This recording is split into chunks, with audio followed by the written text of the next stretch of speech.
अस्सलामु अलैकुम वरहमतुल्लाहि वबरकातुहू।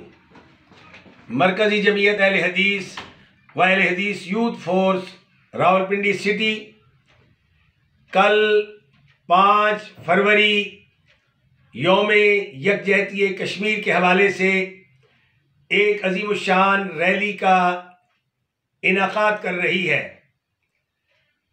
जमाती अहबाब और तमाम नौजवानों को हिदायत की जाती है कि वो अपनी अपनी कारें और गाड़ियां और मोटरसाइकिलें लेकर कल बरोज़ हफ्ता दिन 11 बजे जामा मस्जिद सफ़ा अहले हदीस सेटलर टाउन में जमा हो जाएं।